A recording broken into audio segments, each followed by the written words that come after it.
মানব জীবনের অন্যতম একটি ইবাদত হচ্ছে ফরজ সালাত আদায় করা। আজ আমরা আলোচনা করতে চাই যে নামাজ এক ফরজ ইবাদত। কোরআনুল কারীমে আল্লাহ রাব্বুল আলামিন অসংখ্য জায়গাতে নামাজ এবং জাকাতের কথা একত্রে এনেছেন। বিশেষ করে ৮৩ জায়গায়, কোথাও কোথাও ৮৫ জায়গায় আল্লাহ রাব্বুল আলামিন এই নামাজকে ফরজ করে দিয়েছেন। নামাজ এমন এক ইবাদত যে প্রভুর সান্নিধ্যে পৌঁছে দেয়। একজন কাফির এবং একজন মুমিন এর পার্থক্য হচ্ছে একমাত্র সালাত। তার কারণ হলো মুমিনরা সালাত আদায় করে আর কাফির যারা অবাধ্য তারা সালাত আদায় করে না। সালাত যেদিন থেকে ফরজ হয়েছে সেই দিন থেকে জামাতের সাথে আদায় করা আল্লাহ তাআলা ফরজ করে দিয়েছেন। একজন মুমিনের জন্য, প্রাপ্তবয়স্ক মুসলিম নরনারীর জন্য দৈনিক ৫ ওয়াক্ত সালাত আদায় করা আল্লাহ তাআলা আমাদেরকে ফরজ করে দিয়েছেন। আমরা অনেকেই ইসলামের দাবি রাখি, আল্লাহ তাআলা বলে ঈমান রাখি। আমরা বলছি আমানতু বিল্লাহি ওয়া মালাইকাতিহি ওয়া কুতুবিহি ওয়া রুসুলিহি ওয়াল ইয়াউমিল আখিরি ওয়াল কদরি খাইরিহি ওয়া শাররিহি মিনাল্লাহি তাআলা ওয়াল বা'সি বা'দাল মাউত। এই কথাগুলোর স্বীকৃতি দিয়ে আমি আল্লাহকে বলছি, আল্লাহ আমি তোমার উপর ঈমান আনলাম, তোমার রসুলদের উপর ঈমান এনেছি, আসমানি কিতাবসমূহের উপর ঈমান এনেছি। এরকম করে আমরা ঈমানের ৬টি যে মৌলিক শাখা আছে সেই প্রত্যেকটা কথা স্বীকার দিচ্ছি। কিন্তু যখনই আল্লাহ তাআলাকে যেভাবে বিশ্বাস করা দরকার আমরা কি ঠিক সেভাবে বিশ্বাস করতে পারছি? আমি বলছি আমানতু বিল্লাহ, ঈমান এনেছি, এই কথা বললেই ঈমানের হক আদায় হয়ে যায় না, বরং আমাদের উপরে আল্লাহ তাআলা যে ফরজ ইবাদতগুলো দিয়েছেন সেই ফরজ ইবাদতগুলো আমাদেরকে কন্টিনিউ করার চেষ্টা করা, এই ফরজ ইবাদতগুলো আমাদেরকে চালিয়ে যাওয়ার চেষ্টা করা। আসসালাতু মেরাজুল মুমিনিন বলা হয়েছে, নামাজ মুমিনদের জন্য মেরাজ স্বরূপ। সুতরাং এই নামাজ মানুষকে অন্যায়, অশ্লীল, পাপের কাছ থেকে বিরত রাখবে।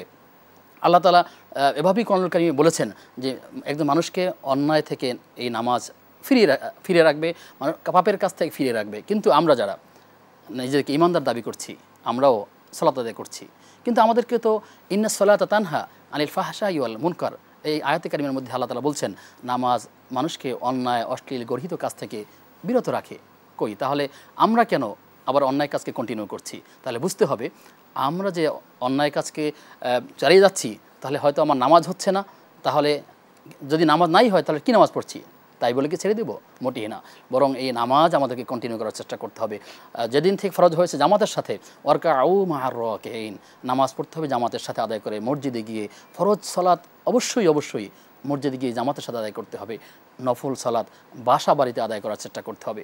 আমরা নামাজ পড়ি না এদের সংখ্যা খুবই কম। হয়তোবা একজন সাপ্তাহিক মুসল্লি, হয়তোবা একজন সে বাৎসরিক মুসল্লি, অর্থাৎ জুমার দিন হয়তো মসজিদে গিয়ে হাজির হয়ে যায়, অথবা ঈদের দিনে হয়তো বা হাজির হয়ে যায়, অথবা জানাজা আসলে অর্থাৎ কোনো মানুষ যখন মারা যায় তখন হয়তো বা সে সেখানে গিয়ে হাজির হয়ে যায়। কিন্তু নামাজ একদমই পড়ে না তাদের সংখ্যা খুবই কম। নামাজ না পড়লেও সে মনে করে তার নামাজ পড়া উচিত, সে অস্বীকার করছে না। নামাজ যদি কেউ কন্টিনিউ ছেড়ে দিচ্ছে তাতে বোঝা যায় যে আসলে এটা অনেকটাই নামাজকে অস্বীকার করার মতোই। তার কারণ হলো মান সালাতা মুতাআম্মিদান ফাকাদ কাফারা, এই সালাত কাফির এবং মুমিনের মধ্যে পার্থক্য করে। তো আমরা যখন এই সালাতটাকে কন্টিনিউভাবে ছেড়ে দিব এতে করে বোঝা যায় যে আসলে আমরা ঠিকমতো আল্লাহ তাআলার উপরে যে বিশ্বাস রাখা দরকার, আল্লাহ তাআলার হুকুম যেভাবে মানা দরকার আমরা সেটা করছি না। দুনিয়ার প্রত্যেকটা কাজ আল্লাহ তাআলার হুকুম তো একবার আল্লাহ তাআলা একটা কথা বললেই যথেষ্ট, কিন্তু সেটা না করে তিনি অনেকবার কথাগুলো বলেছেন, কিন্তু আমরা সেই সালাত আদায় করছি না। সালাত প্রত্যেক প্রাপ্তবয়স্ক নরনারীর জন্য আল্লাহ তাআলা ফরজ করে দিয়েছেন। আমরা অবশ্যই চেষ্টা করব প্রত্যেকটা মানুষ যাতে করে প্রাপ্তবয়স্ক নর কিংবা নারী আমরা নামাজগুলো পড়ার চেষ্টা করা। একজন পিতা যখন সালাত আদায় করবে অবশ্যই তার সেই পরিবারের সন্তান যারা থাকবে, ছেলে কিংবা মেয়ে কিংবা তার স্ত্রী কিংবা পরিবারের অধীনস্থ যারা আছে কিংবা কর্মচারী, তারা প্রত্যেকেই তো এই পাবন্দ সালাত আদায় করবে। এই সালাত মানুষকে কী শিক্ষা দেয়? একটা সালাত একটা আল্লাহ তাআলার কাছে কাছাকাছি হওয়ার শিক্ষা দেয়। সালাত আমাদেরকে সময় সচেতন করে তোলে। ইসলামের বিধানগুলি এমন একজন মানুষকে সচেতন করে তোলে। আপনি যদি দেখুন যে বিধানগুলো ফরজ নামাজ এটা যখন তখন পড়া যায় না। আল্লাহ তাআলা এই নামাজ পড়বার জন্য নির্দিষ্ট সময় দিয়েছেন। ৫ ওয়াক্ত নামাজ পড়বার জন্য আল্লাহ তাআলা ৫টি সময় নির্ধারণ করে দিয়েছেন। ৩টি সময়ে নামাজ পড়া হারাম করে দিয়েছেন। তাহলে এই সময় নামাজটি একটি এমন ইবাদত যেটা সময়ের সাথে সম্পৃক্ত। যদি আমরা সাওমের কথা বলি সেখানেও আমরা দেখব যে আসলে এই নির্দিষ্ট একটি মাসে ফরজ রোজা আল্লাহ তাআলা আমাদেরকে ফরজ করে দিয়েছেন, এটা ওই সময় রাখতে হয়। বিশেষ করে সুবহ সাদেক থেকে শুরু করে সূর্যাস্ত পর্যন্ত এই নির্দিষ্ট সময় আমাদেরকে সাওম পালন করতে হয়। ঠিক এমনিভাবে যদি আমরা জাকাতের চিন্তা করি তাহলে জাকাতটাও একটি সময়ের সাথে সম্পৃক্ত। এটি একটি বছরের নির্দিষ্ট সময় পার হওয়ার পরে নির্দিষ্ট পরিমাণ সম্পদের উপরে জাকাত দেওয়ার চেষ্টা করতে হয়। যদি জাকাতের কথা চিন্তা করি তাহলে আমরা দেখব যে জাকাতটাও একটা নির্দিষ্ট সময়ে আমাদেরকে দিতে হয়। হজ একটি নির্দিষ্ট সময় আমাদেরকে করতে হয়, বছরে সারা বছর হজ করা যায় না, জিলহজ মাসের নির্দিষ্ট তারিখে আমাদেরকে হজ করতে হয়। তো এতে করে বোঝা গেল যে আসলে নামাজ আমাদেরকে একটা সময় সচেতন করে তোলে। কিন্তু আমরা মুমিন, ইসলামে দাবি করছি আমি প্রকৃত একজন মুসলিম, কিন্তু আসলে আমরা সময় জ্ঞান আমাদের কাছে থাকে না। সুতরাং নামাজ পড়তে হবে সময়ের সাথে সাথে।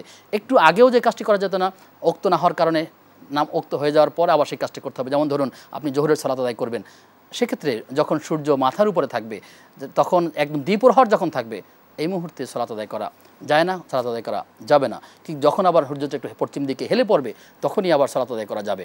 তো এই যে সামান্য একটু সময়ের তারতম্য আমাদেরকে আমাদের মুসলিমদেরকে পাঞ্চুয়ালিটি করে সময়ের মূল্য শেখায়। কিন্তু আমরা অনেক যুগ যুগ ধরে সালাত আদায় করছি, বছরের পর বছর আমরা সালাত আদায় করছি, কিন্তু আমাদেরকে সেই সময় সচেতন করে তুলছে না। নামাজ আল্লাহ তাআলার কাছে সান্নিধ্যে পৌঁছিয়ে দেয়। আল্লাহ রাব্বুল আলামিন রাসূল সাল্লাল্লাহু আলাইহি ওয়াসাল্লামকে মেরাজে নিয়ে গিয়েছিলেন, সেখানে তাকে এই সম্মানিত করেছিলেন, মর্যাদা দিয়েছিলেন। আল্লাহ তাআলার নির্দেশে আমাদেরকে দেওয়া হয়েছিল 50 ওয়াক্ত সালাত, কিন্তু সেখানে ধীরে ধীরে কালের ক্রমান্বয়ে আমাদেরকে মাত্র 5 ওয়াক্ত সালাত আমাদেরকে আল্লাহ তাআলা ফরজ করে দিয়েছেন। যদি আমাদেরকে আল্লাহ তাআলা 50 ওয়াক্তই ঠিক রাখতেন, তাহলে আমরা কীভাবে আদায় করতাম? তখন হয়তো বা করতাম, আমাদের কষ্ট হতো, কিন্তু আল্লাহ তাআলা আমাদেরকে সহজ করে দিয়েছেন। এই 50 ওয়াক্ত সালাতকে 5 ওয়াক্ত সালাতে নিয়ে এসেছেন। তাহলে আমাদের উচিত হবে সেই 5 ওয়াক্ত সালাত যেন আমাদেরকে কন্টিনিউ করার চেষ্টা করি। এই সালাতের একটা বিষয় এমন যে কখনোই ছাড়া যায় না। এমন একটা, আপনারা হয়তো বলবেন যে একটা পরিধেয় বস্ত্র একটা আছে, এই একটা পরিধেয় বস্ত্র আছে, হ্যাঁ, এটা দিয়ে আবার সালাত আদায় করতে হবে। যদি কোথাও নিশ্চিত কোথাও নাপাকি লেগে থাকে, তাহলে নিশ্চিত সেই জায়গাগুলো পরিষ্কার করার চেষ্টা করতে হবে। যদি না জানা থাকে, সন্দেহ হয়ে থাকে, কোনো একটি অংশ ধুয়ে ফেললেই হয়ে যাবে, তারপরেও তার সালাত ছাড়বার সুযোগ নাই। সালাত পড়তে হবে একটা জীবন্ত সালাত, যেই জীবন্ত সালাত এভাবে পড়তে হবে যে আমি হয়তো আল্লাহ তাআলাকে দেখছি, না হয় আল্লাহ আমাকে দেখছেন। ঠিক আমরা কি সেভাবে পড়তেছি?